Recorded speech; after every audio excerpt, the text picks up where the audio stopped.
we're bringing a group from Men's Alliance, a group of families, on February 28th to come see the Joseph story. And so we're kind of field tripping it. There's a bunch of guys driving down from Pennsylvania and from Maryland and coming up from Virginia, and we're all gonna come to the Museum of the Bible on the 28th of February to see that show. Awesome.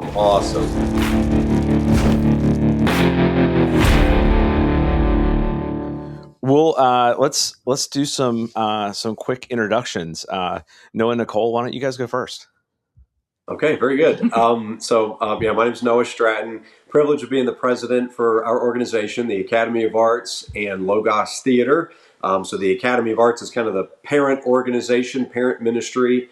So from the Academy of Arts has come several different things of our summer drama teams that travel to churches in the summer, our seminar ministry teams that go to schools during the school year, the Logos Theater that is now traveling around doing large-scale full touring productions, as well as our home base in South Carolina.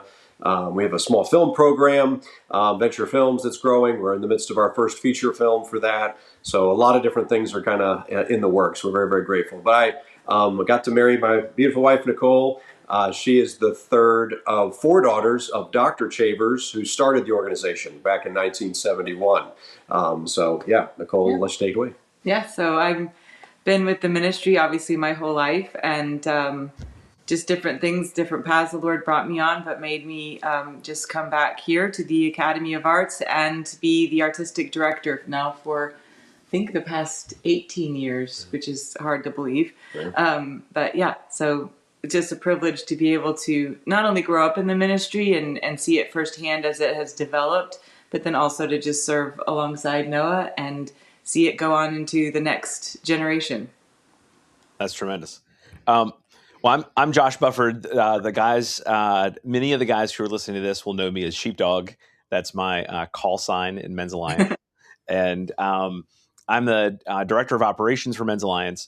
And I'm also am a theater degree holder from William and Mary from 2000. Studied performance and lighting design predominantly. And I'm joined by my wife, Jessica. Yes. Hi, y'all. I'm Jessica Bufford, aka Mrs. Sheepdog, I guess you could say. I also have a performing arts degree. I'm not going to tell you from what year because I'm not going to age myself like Josh just did.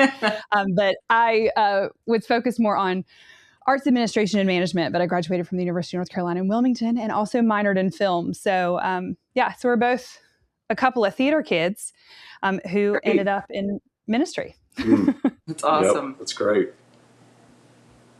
Yeah. So, when did you guys meet, and was it theater that introduced you guys, or was it something else?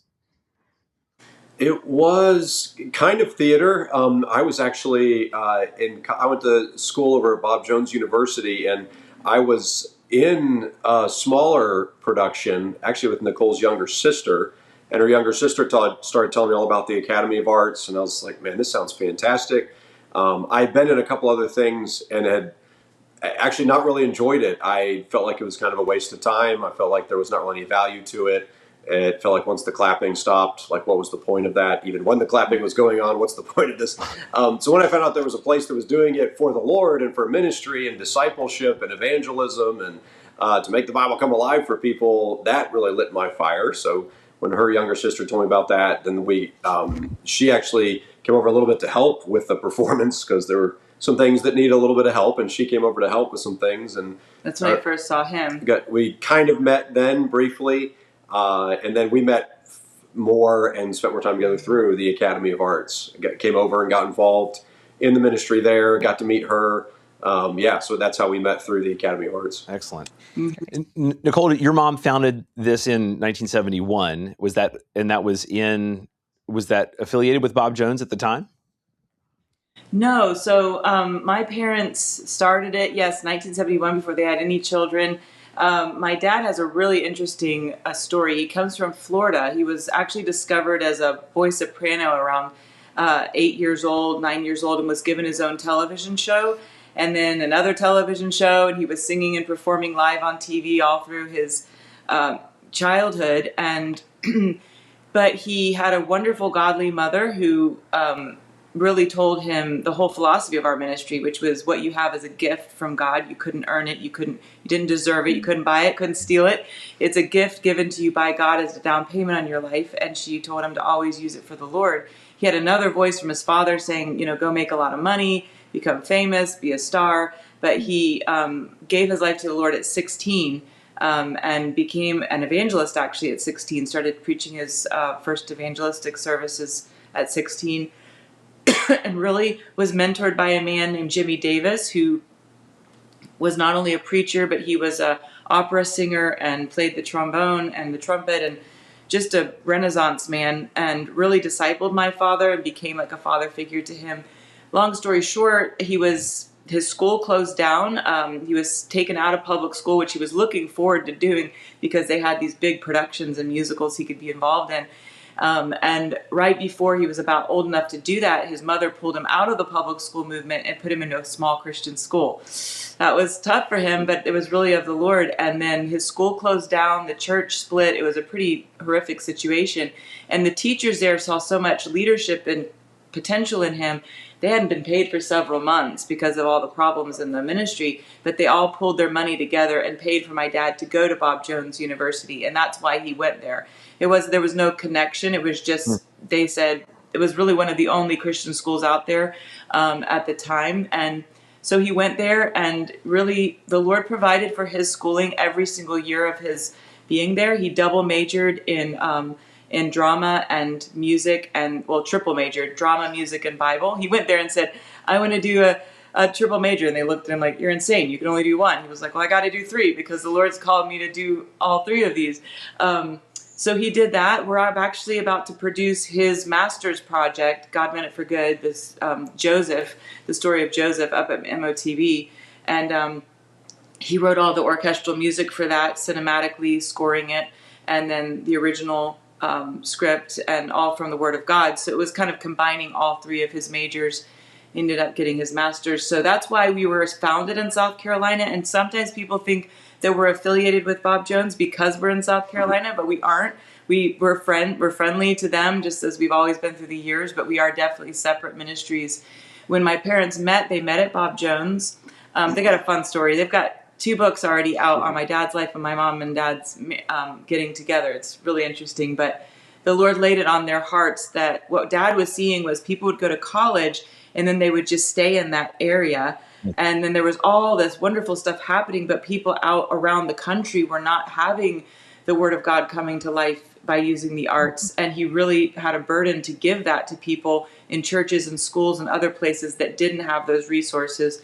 Let's say like a place like South Carolina where you've got like 3 universities within driving distance, And so he started the Academy of Arts ministry to start taking the Word of God in this dramatic form around to churches and schools. So that's really how it all started. And I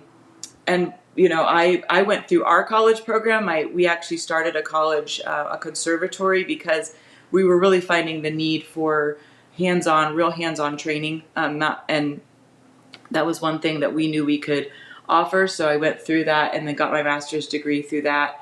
And it's an interesting thing how the Lord led in that. But no, we are in South Carolina, but we've been traveling more. I feel like I'm from around the country more than I am from South Carolina because we've never been really stationary.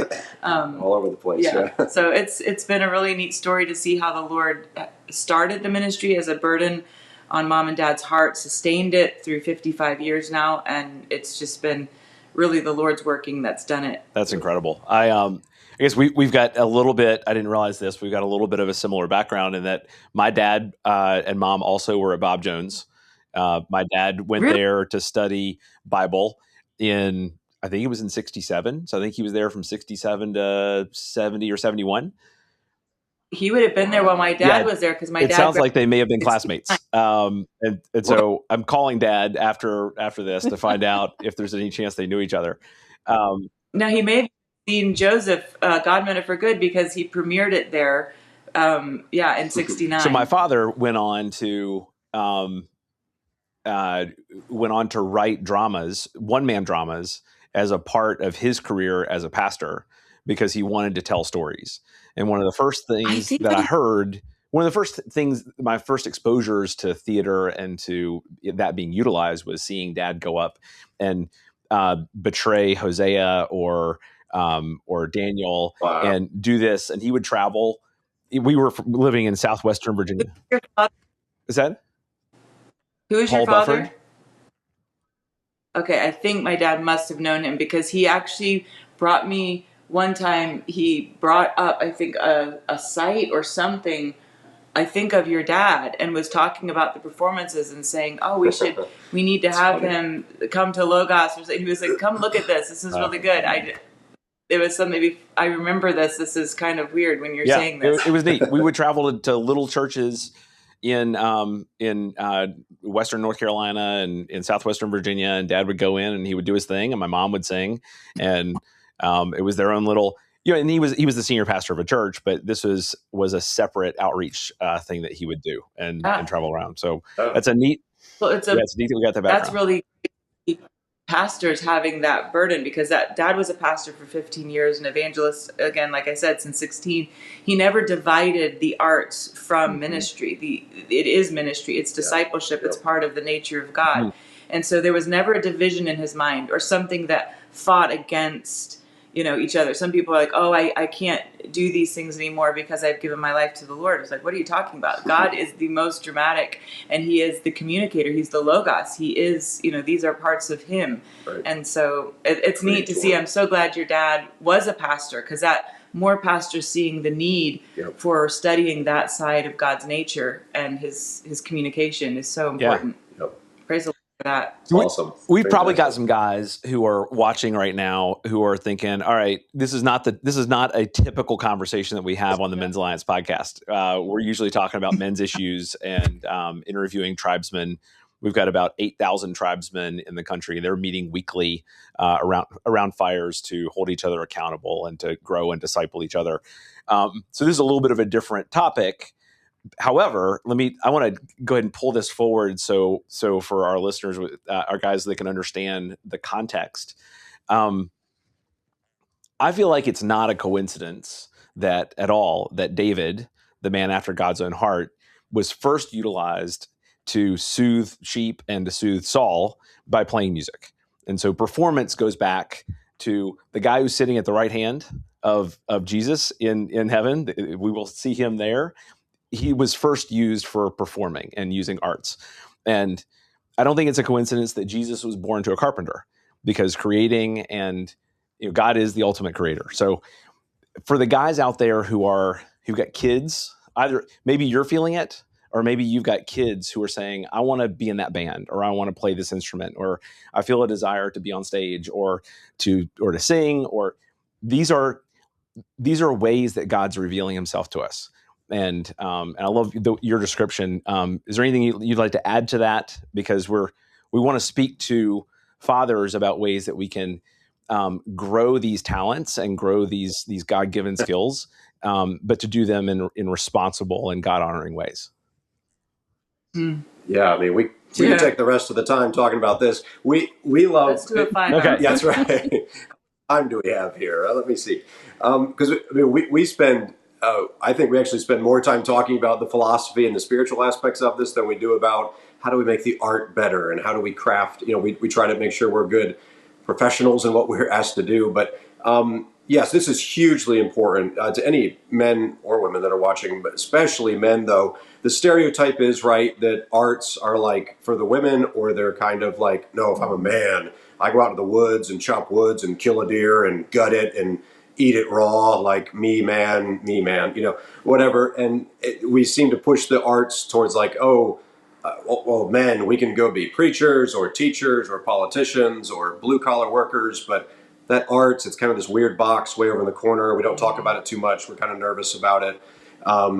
And what I personally believe, and one of the big reasons, I've had people ask me recently, like, why do you do what you do of a ministry and organization in the arts? I personally believe it's the space where the devil is having an absolute heyday, because I think, especially as men, we're focusing a lot on let's make the church stronger, let's make schools and homeschooling strong, let's make our family strong, let's be good husbands and good fathers. 100% agree with all three of those things. And those three things are vitally important: church, school, and family, homeschooling or school and family. But what I see is then we're ignoring the just entertainment. I hear it so many times. Makes me want to pull my hair out. Like the music, the stage, film and media, it's all social media. It's all just entertainment.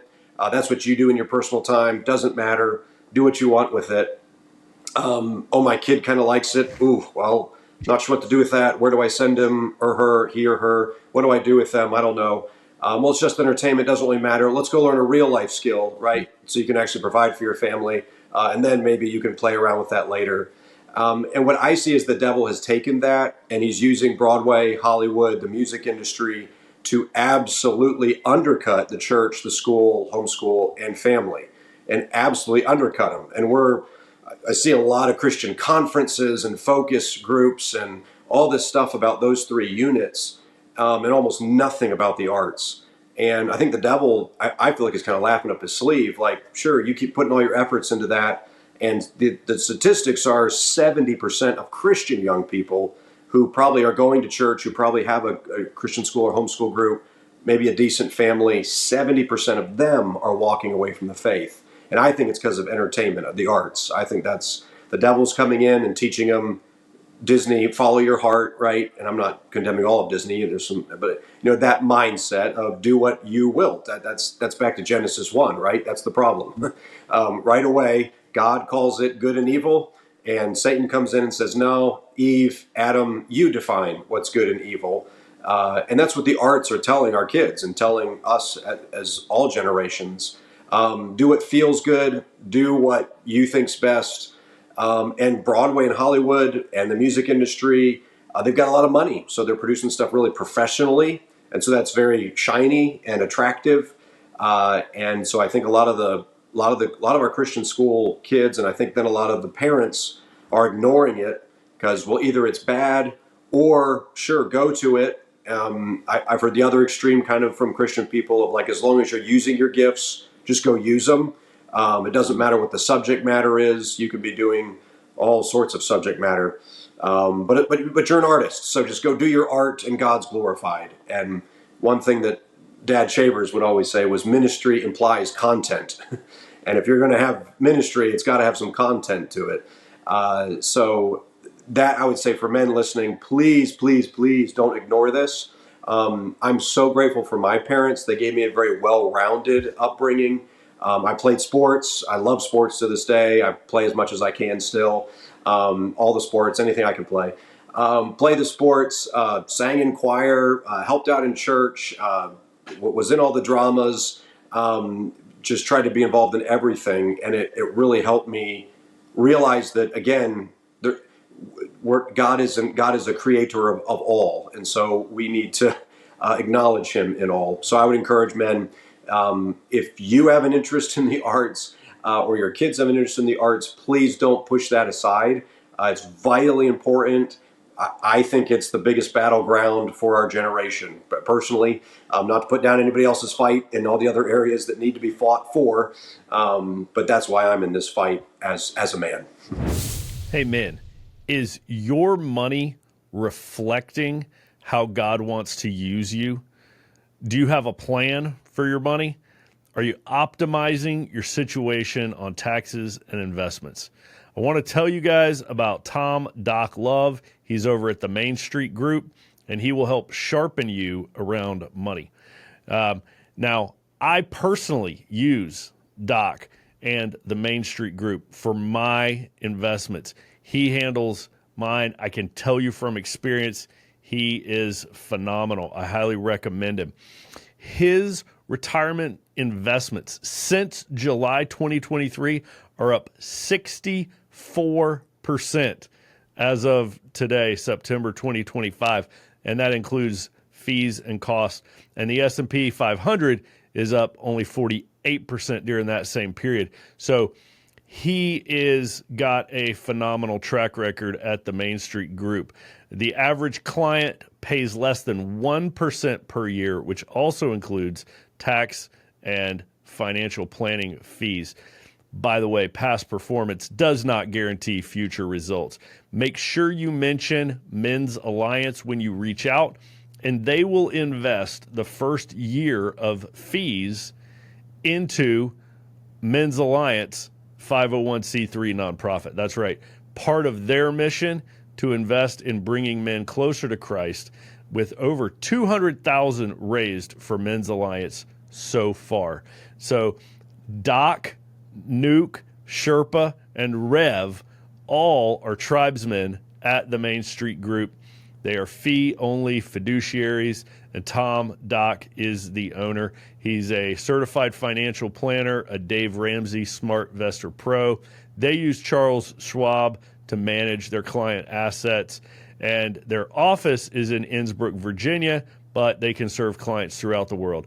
With Tom, you get a guy who has been recognized as the #2 financial advisor by the Richmond Times-Dispatch, #1 in Style Weekly, and a top 40 under 40 advisor in the country in 2019. He's also been recognized by the Wall Street Journal, Fortune, and Forbes magazine.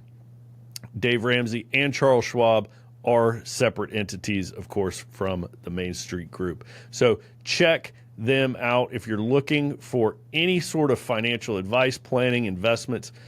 You can't beat the Main Street Group. Call Doc and tell him you're with Men's Alliance. What do you think, Jess? Yeah. Is there any advice that you could give?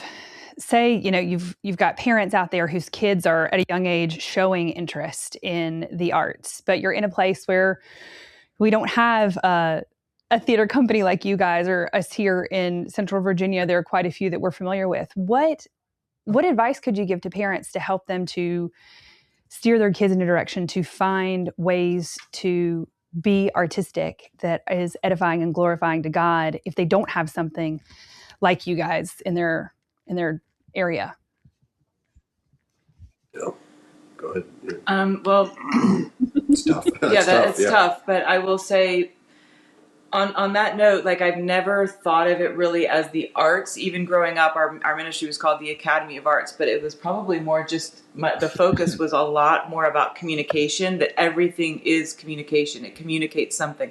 What you wear, how you speak, just everything that happens and you do communicate. So I think focusing in your young people on, okay, what are we going to communicate with this drawing or with this story that you're reading? What is being communicated here? I remember just driving down the road with my dad. He'd look at a billboard and say, what is it communicating? And we'd talk through communication and the visuals and how it communicated what it did, and just everyday things that he would bring up to where your mind is now thinking. And now I actually had way more of a mind for advertising than I ever thought I did because of conversations like that, where I became creative in advertising, or I became creative in costume design because we were looking at a piece of clothing saying, what is it communicating? It doesn't matter if you go, oh, I like it. Okay, so you like it, but what is it communicating? And whatever this piece of clothing is communicating, is that communicating Christ?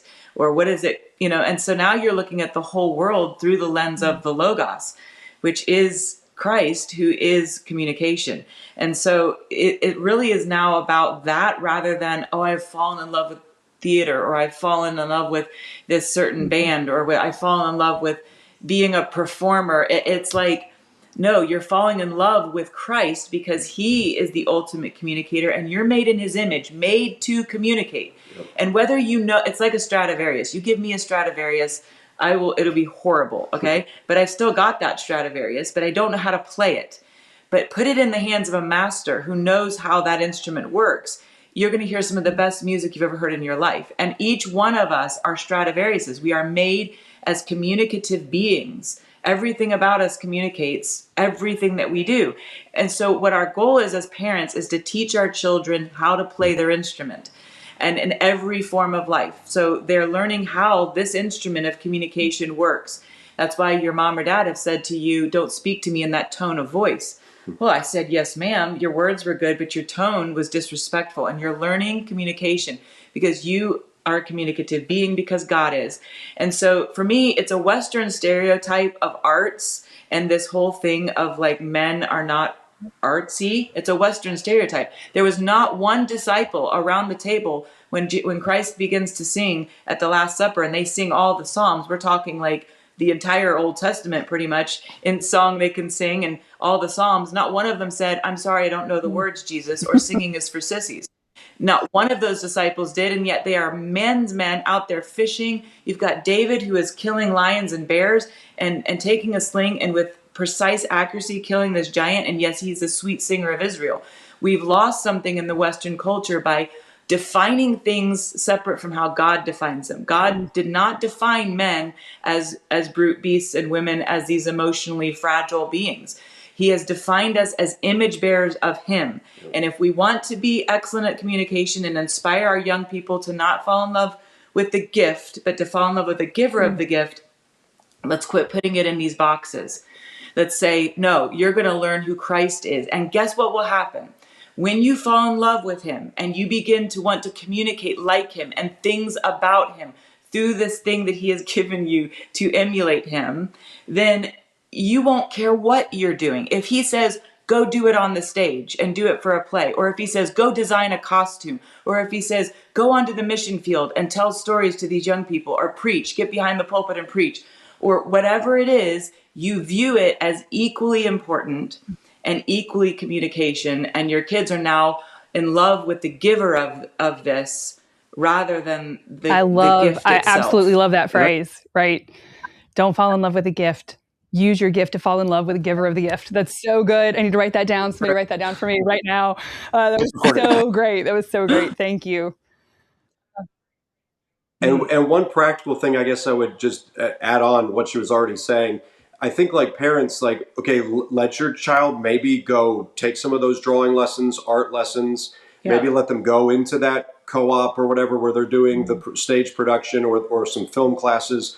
But I think then, I mean, aren't we as parents, we're called to be the keepers, the guardians, aren't we? So hopefully we know the Bible well enough. And if not, that's a good challenge to us, that when they come back and say, hey, we did this story.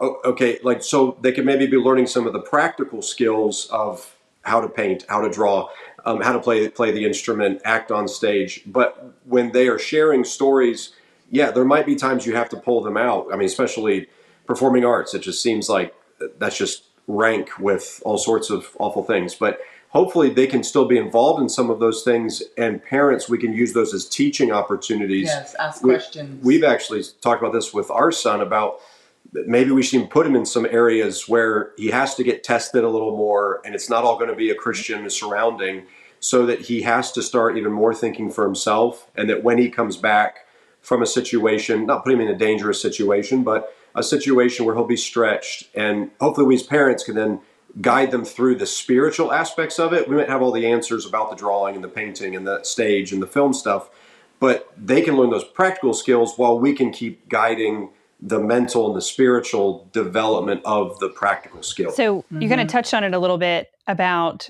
kind of the depth of training that you can receive in the arts. So Josh and I were both theater kids, graduated with degrees in theater. Neither one of us have ever worked professionally in the theater. I went off to graduate school. I got paid $20 a show for The Man Who Came to Dinner. Oh, there you 20 go. years ago. There you go. Actually, that was the first show I ever saw when I came to Richmond. So I didn't know Josh at the time, but I might have seen him in that. But the amount of training, like real world training that we received being theater kids, like I knew how to use all the power tools when I got out of college, which is not something that, that I thought that I would do. There were just lots of really practical things that I had learned in the theater. So let's talk a little bit maybe to some parents out there who have kids that are showing some interest and they're like, no, you can't go be one of those like artsy kids. Let's talk a little bit about— There's no money in it. Right. There's no money in it. Right. There's no, what, go get a real job. Right. I remember my grandmother being like, well, what degree, what are you going to fall back on? And actually like my theater degree and the things that I learned, budgets, deadlines, all those things are the things that I fell back on that made me successful in my professional life. So this maybe moves a little bit more towards the Academy of the Arts side for you guys, but let's talk about some of those practical applications. If you've got kids at home that are interested, what are some of the practical applications for those guys? And we can say we have graduates that are in every type of thing you can think of, from full-time electricians because of everything that they have learned and been able to accomplish, carpentries, owning their own business where they're making furniture and shipping it all over the country. I mean, design, graphic design, politicians, preachers, teachers. Yeah, I'm thinking of all people, business owners where they started businesses. Because now you talk about, we've got people that are doing advertising companies, tech companies, because the training that they got with our ministry and at the top of some of these places. And really, you look at businesses now and what are they saying? Tell your story. Always tell your story. Everything's about an experience in telling your story. Well, who does that better than those of us who have been trained in how to tell stories and how to connect with people and how to actually get into an interview? I mean, you know how many young people don't know how to interview anymore? To look somebody in the eye, speak cohesive words, and be able to present themselves. And it's so valuable. And on top of it, one thing that Noah talks about a lot, and if you want to mention this, is just the positive pressure that is in our industry and what we do, because there are deadlines that cannot be moved. And whether you like it or not, that show is opening, that curtain is lifting, and you're ready, do or die. And the type of pressure, let's say somebody gets hurt right in the middle of a show and you're switching characters around and doing insane things backstage to keep the show going. And you just learn how to make game time decisions, deal with pressure, work as a team, and never say die. I mean, the show must go on kind of statement is a real thing. And we have experienced that in so many different ways. I mean, for the first time this year, we've toured for 14 months straight. Well, you're going through every possible scenario with your cast, sickness, deaths and families, all these different things that go through where you are switching and learning each other's tracks and helping. And most of the time, I will say, for the majority of the 55 years of our ministry, people would look at us and think, oh, they've got a lot of money. But we never had a lot of money. We were never given a lot of money. The Lord never allowed our ministry to be a lucrative ministry. And I believe it was strategic because we did not have money. He forced us into positions to be more and more creative and think outside the box and still accomplish things at a high level that would make people think that we had these huge budgets. But it was really the creativity that he said, hey, guess what? I put the answer inside of you. You can't go buy that answer. It's inside of you. And if you will sit with me and think and create and think outside the box and let me guide your thinking, you will create something better than what money could buy. And that's a really great thing, to be collaborating with the creator. I mean, come on. It's and I think and thinking again back from the man's perspective, and any men listening, please start thinking like a whole person, not just like a man. But anyway, I won't get on that hobby horse, but you are a person. We're both made in the image of God. Male and female created he, them. We're both made in his image. So anyway, but I think that too go in all the skills you learn. We've already listed a lot of them, but I think that the pressure is huge because what I see is a lot of parents nowadays trying to hide their kids from pressure. They're like, no, you felt a little bit of problems in that youth group. Get out of the youth group. Oh, you felt some problems at that school. We're getting you out of the school. You felt some problems at that workplace. Go in and remount the owner and get him out of there. It's like, what are we doing? Then when they get into life and they're a little bit older at college, young adult age, they're going to run into a problem, and they've learned, I quit and I run. That's what happened. And that's why I love the performing arts, because we're taking elementary or high school kids, and in 1 week, they have to do a full show at the end of the week. You talk about pressure, because that's not a test like, I sit down by myself and it's all quiet, and if I mess up some things, I might get a bad grade and feel bad a little bit. Nobody knows. No one really knows. This, you're in front of 100, 300, 500 people. Well, it's not just about you. You're playing on a team that is relying on you. And when I was, my first job out of college was at a bank. And I found in the career services office a book that one of my faculty advisors, Lou Catron, had written that said why you should hire theater majors. And it went through, and I fashioned my interviews with companies coming out of college based on what he had written. And it was all the things you guys just talked about. Where else on campus are you going to find a group that's working to deadlines, managing budgets, managing people, actually selling a product to the public? And if that product doesn't sell, you don't have budget to do the next big show.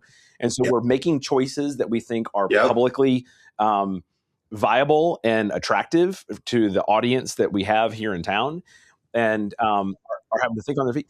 While Go ahead. holding to your integrity, and while holding to your integrity If too, you're a like you Christian, gotta yeah, right. you gotta make those allowances for the public while not sacrificing the craft. Right. And so Yep. there's So obviously yep. we've in the period of time in the 25 years since I was in college,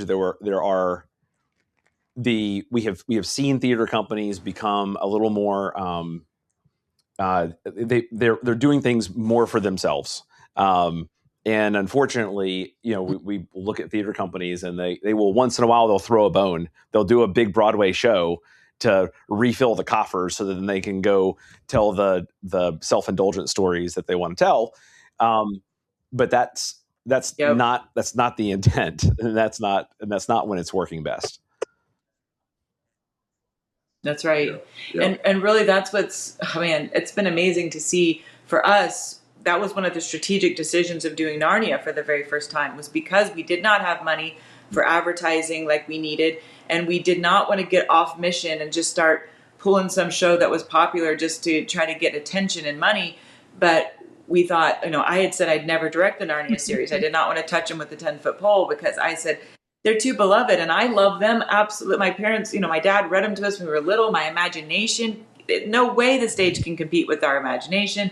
And I just said, it's suicide. I would never want to do it. And then somebody brought it up again in an artistic meeting. And I was like, oh my goodness. Like, it felt like we were being put in a corner of the Lord was like, you've got to do something like this in order for you to be able to have the finances for the people to buy the tickets. You must try this. And so my first thing to the artistic team was I said, I will not even think about doing Narnia unless I know we can do Aslan well.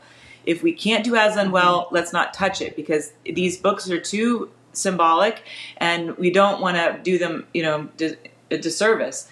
And so we talked it around. Could we do large scale puppetry? Our ministry had a young man come into our ministry as a teenager when I was like 5. He was now older, and the whole time he'd been in our ministry, he had done puppetry, but more like small scale puppetry. So I went to him. He was still on staff with us, our technical director, Ken Hines. And I said, can we do large scale puppetry, like was starting to really emerge in Broadway? It wasn't huge yet in Broadway, but it was there. And I said, can we do that larger scale puppetry? I mean, he must have thought for 10 minutes. And he was like, we can do it. And I was like, are you sure? Because once I announce we're doing this, there's no turning back. Like, we can't say we're going to go do this thing and then, oh, well, sorry, And he was like, no, we can do it, Nicole. So we got our heads together. And I mean, talk about pressure. It took us up to, 2 weeks before we opened, the very first time we did Lion, the Witch, and the Wardrobe, I had yet to see the lion in person that we were creating. And long story, quite interesting. My very first time being the main artistic director, and I'm directing people who had been in the ministry when I was 5. So I'm coming into this new position, and I have to see this lion for the very first time. I hear him before I see him. He's that heavy. And I'm standing there in the auditorium thinking, we're going to have to rebuild this lion from scratch in 2 weeks before we open. Like, we cannot perform with what we have produced. Like, we're going to have to reproduce something else. And I have to have this conversation, and Lord be with me. So we went and I talked to our technical director. We sat down together and I was like, all right, got his thoughts, told him my thoughts. And I'm telling you to watch a servant of the Lord. And this is where you don't want to work with people who love just theater, okay? They're not theater people. They are communicators of the gospel. Because he sat there and looked at me. He's way older than I am. He's been in the ministry since I was a kid. And he was like, you're right. It needs to be redone. We can redo it. We're going to do this. And he went back to the drawing board, scratched that lion, and in 2 weeks, they made the new lion that we started performing with. And, all of us rallied, and it was insane. But the servant-heartedness, the humility, the servant-heartedness, and he knew what I was saying was right, but also we all knew the cost of what it meant to do this, And so, yeah, the Lord went before us in that. The first time we did Lion, the Witch, and the Wardrobe, we had enough money to buy one subwoofer to amp up the lion's roar. And so I'm in the wings as the White Witch watching the resurrection, which every single dress rehearsal of ours was taken away by a massive snowstorm that hit South Carolina that is like freakish. And I'm like, of course. So we have flying birds, we've got lions disappearing, we've got all the stuff we're doing, trees on stilts. We've never had a full run through. We almost canceled our opening night because all our dress rehearsal was taken away. We had to get a guy with chains on his truck to go around and pick up all the main characters, have them stay at the theater in our theater overnight to just keep rehearsals going. And we prayerfully went forward and we said, we're going to do this. We're going to do the opening night. I'm standing in the wings watching the resurrection happening. And as the resurrection's happening, the roar and all the stuff starts happening and the floor starts shaking. And I thought to myself, that subwoofer, I mean, I don't know, we don't have a big budget, but that is a legit subwoofer. I mean, the floor is legitimately shaking. And we went home that night, turned on the news, and there was an earthquake in Greenville, South Carolina during the resurrection of Aslan. Oh, wow. That's incredible. That's pretty amazing. We were all my just gosh. like, what just happened? We don't want to over spiritualize anything, but I think it really got our attention. Can you, the Lord was blessing for in some ways. that aren't as familiar kind of with kind of some of your production history, can you tell us a little bit about your relationship with C.S. Lewis's family? You guys have a close relationship with his son, is that correct? Yes. Yeah, thankfully it's his stepson, Douglas Gresham. Yeah. And it was kind of a perchance meeting. We had reached out about doing Prince Caspian, and they had said, there is no script to the C.S. Lewis Company. They said, there is no script. You can make one and you have to get it checked through us and pay us royalties. But nobody had ever produced it. And we soon figured out why, because it's quite challenging. But anyway, so we did that one. And as Nicole she adapted the script straight from the book. We're very much purists in that. If someone's written a classic, don't rewrite it. Adapt it for the stage, but make sure it's still got the story. So she sent it. There were a couple little things that this person kept emailing back about that Nicole's like, there's a reason for that. And all of a sudden it kind of switched over and we got an email from this guy that said Douglas Gresham. And Nicole's like, is this Douglas Gresham, like the stepson? And I said, yeah, I think it is. And so she emailed back and forth with him. They got the script figured out, and he was actually able to fly over from the island of Malta to come to our opening, it was interesting crazy, because I was adapting it, and I was actually adding things to it to flesh out the castle part when Caspian's young.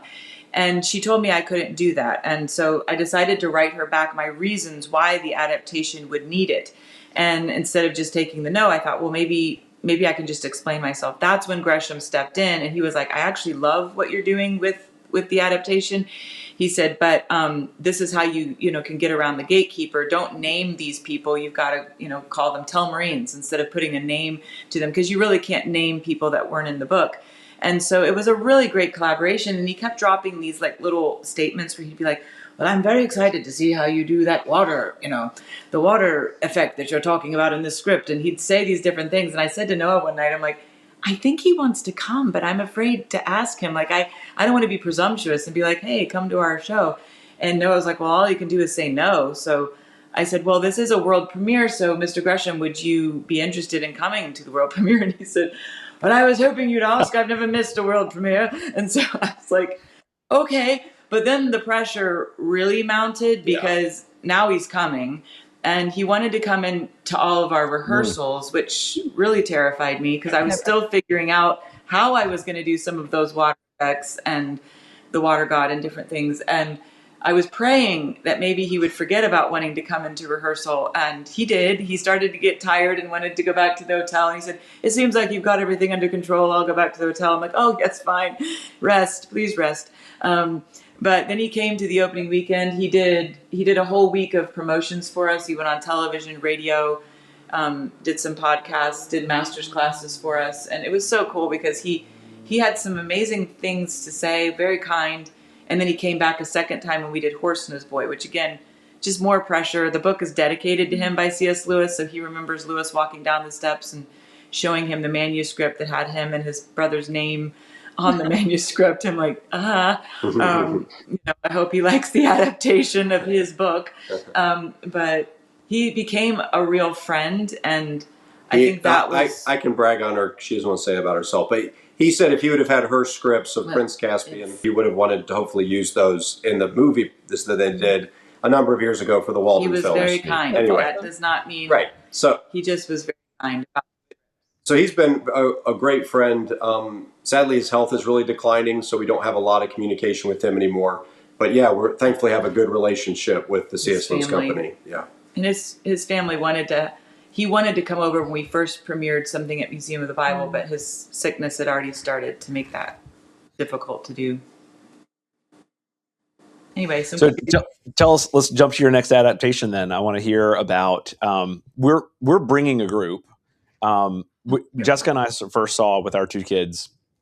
We saw Caspian first, right? We saw Caspian, and then we saw Narnia. Yes, I believe so. Yeah. Both at the Museum of the Bible, and we're bringing a group from Men's Alliance, a group of families, on February 28th to come see the Joseph story. And so we're kind of field tripping it. There's a bunch of guys driving down from Pennsylvania and from Maryland and coming up from Virginia, and we're all gonna come to the Museum of the Bible on the 28th of February to see that show. Awesome. That's So it's one of our two. We're doing two family field trips this year. We're doing one to the Museum of the Bible, and then we're actually going to a men's conference, the 1613 Act Like Men conference in Cincinnati in July. But we're spending 2 days at the Creation Museum and at the Ark Encounter during that trip as well. And Jessica's been planning both of those field trips. Well, Joseph. So tell us about my favorite. That's probably my favorite. Yeah. Correct. Yeah. Tell us about the development of that show, though. Yeah, that's this is a 55-year-old show, so it's got so much longevity. It's traveled all across the country through the years, and I grew up obviously watching it. It was written before I was born, and I think what I love about this production, because it's the Word of God, like every time we produce it, it just gets deeper and richer, and there's something going on in our lives that the truths just become just richer and richer and more life-giving to us. So the play is written, I mean, he's my dad, but I think I can say this, without bias, but it's just a masterfully written production. And the depth of the characters, the hardest thing has been remounting this time. We've redone all the sets. We actually went to Nashville and took Dad's original orchestrations and had them recorded with a 65-piece orchestra there in Nashville. And I mean, the brass section, I almost got raptured. It was gorgeous.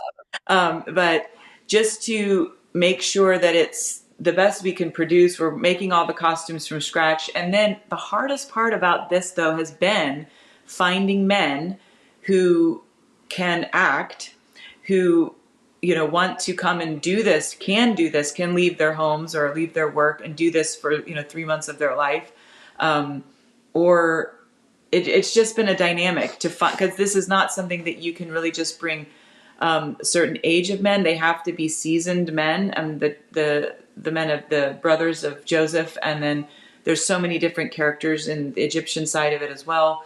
So that's been the biggest challenge, but it's been neat to see a group of men coming from literally all over the country to form this cast of all different walks of life. It's just, I think that has been the most miraculous thing, watching the Lord bring this piece of the puzzle together.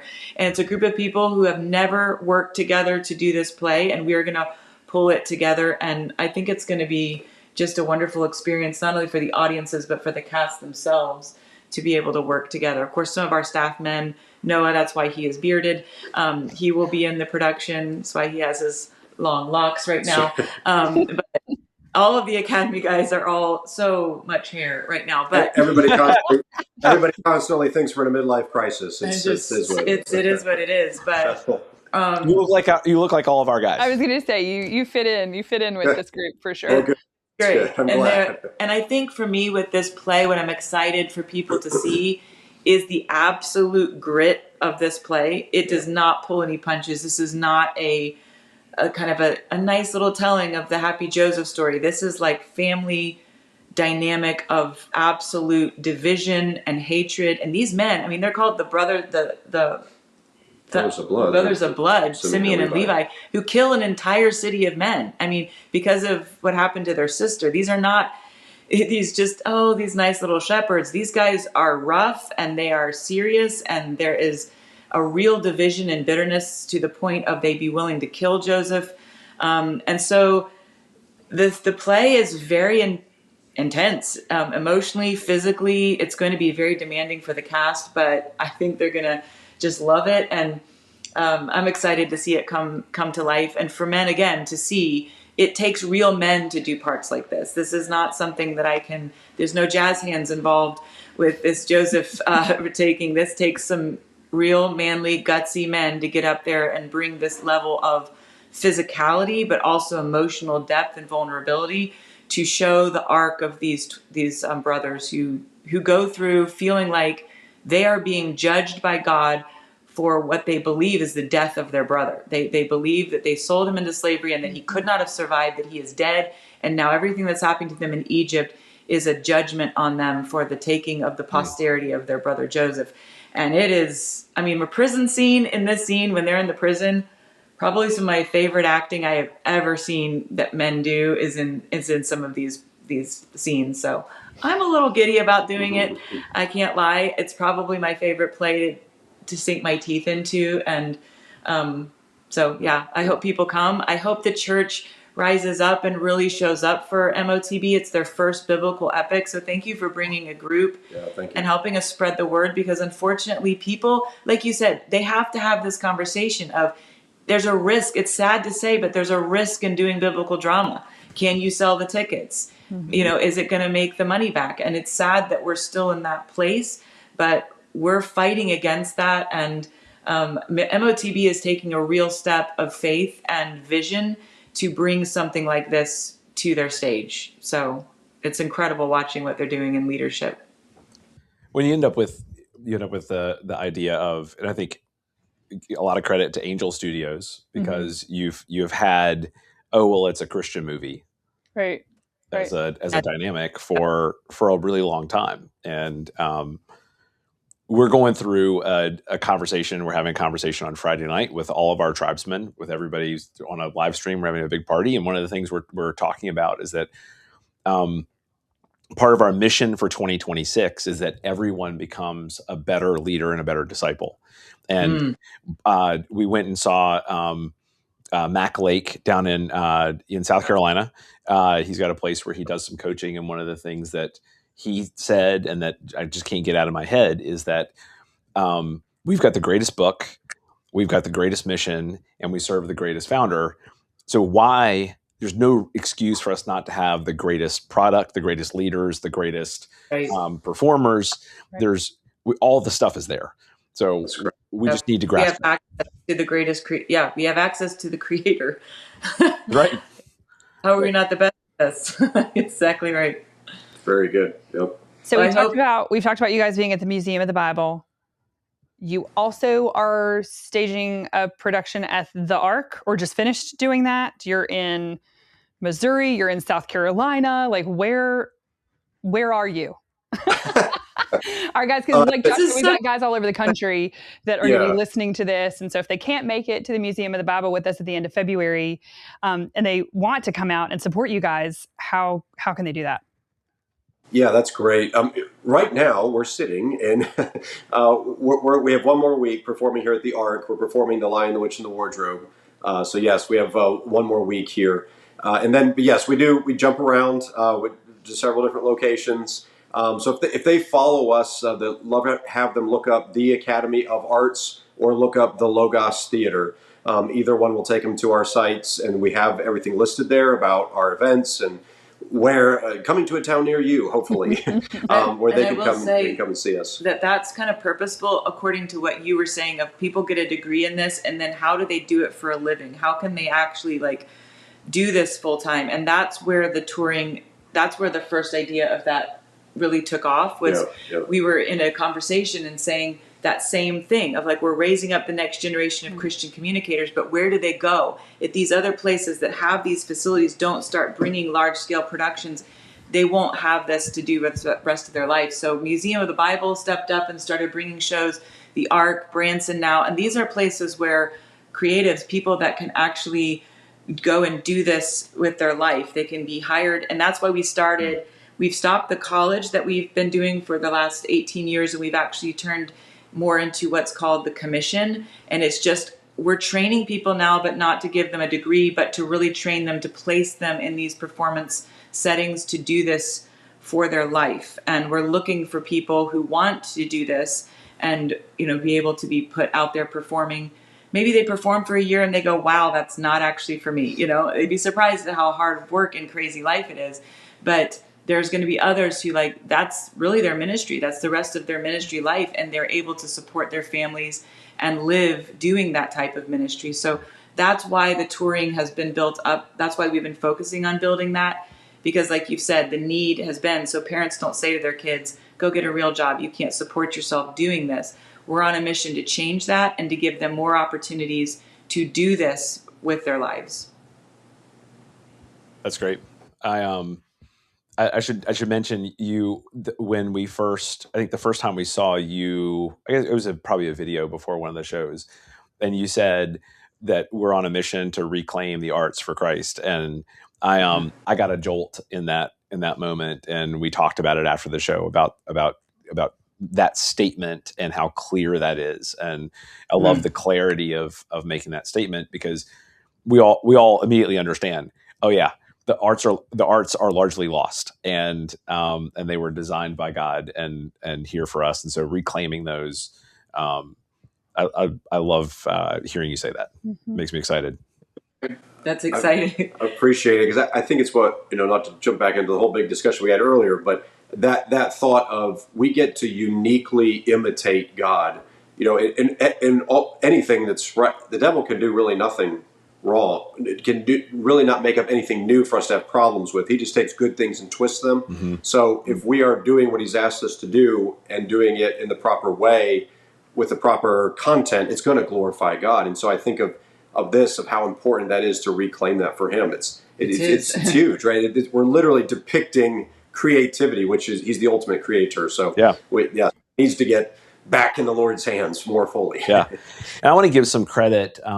You want to tell them about Character Works, because so here in the Central Virginia area, there's I don't even know how long they've been around, for a really long time too. I'm on the spot and I don't know a whole lot, but our kids have been involved with a local theater company called Character Works, and they have a similar mission to you guys. And their warm-ups are worship music, and they pray before every show, and just their focus always, it doesn't matter what the script is. They can be doing Aladdin, they can be doing Beauty and the Beast, whatever, but their focus is always that the art glorifies God.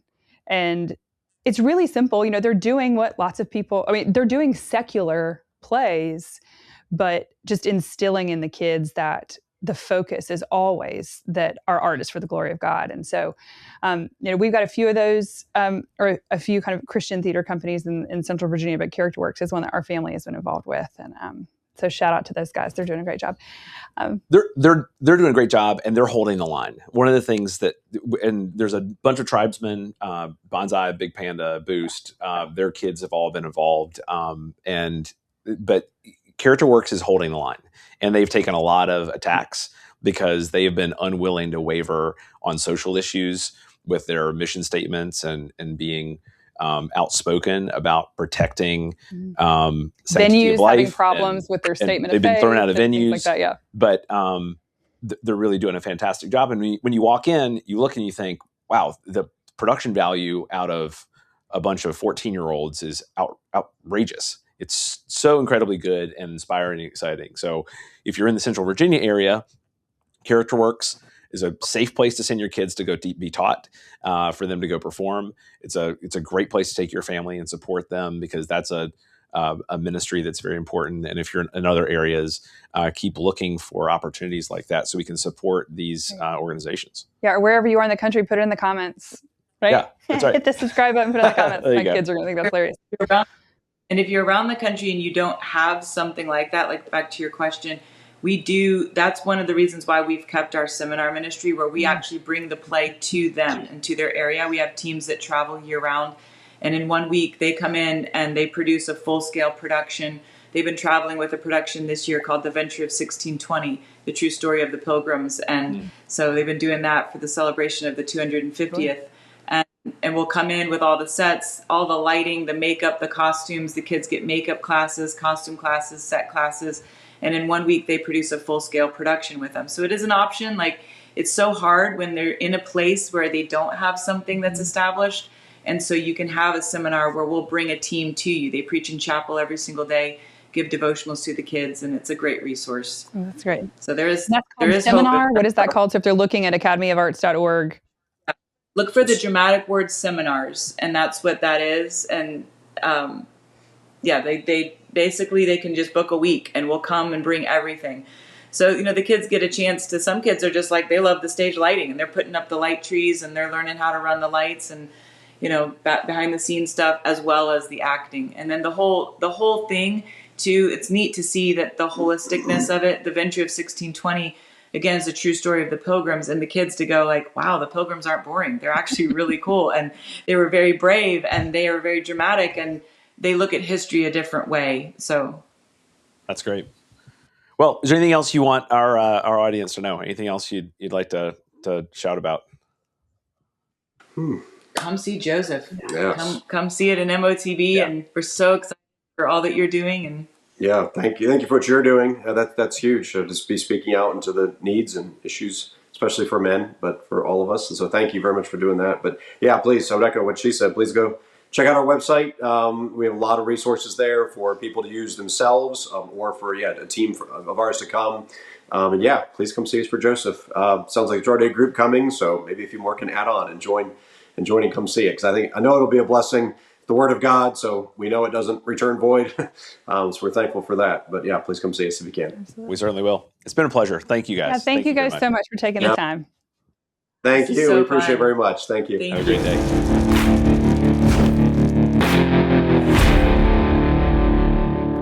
Hey, Men's Alliance families, we are so excited to invite you to join us for the first of 2 Men's Alliance family road trips that we have planned for 2026. The first one is a day at the museum. On Saturday, February 28th, we will be descending upon the Museum of the Bible. If you follow the link in the comments below, you can purchase your group ticket to join us at the Museum of the Bible. You'll be able to spend the day at the museum, enjoying it with your family at your own speed and your own pace. And then we highly encourage you to purchase tickets to see Logos Theater's God Meant It for Good. There are shows that day at 10:30, 2:30, and 7 o'clock. That is an additional purchase. So you can purchase your group tickets to the museum through the link below through Men's Alliance. But if you'd like to see one of the shows that day, you can go to the Museum of the Bible's website and purchase tickets. Our family and quite a few of us will be at the 7 p.m. show. So we hope to see you all there.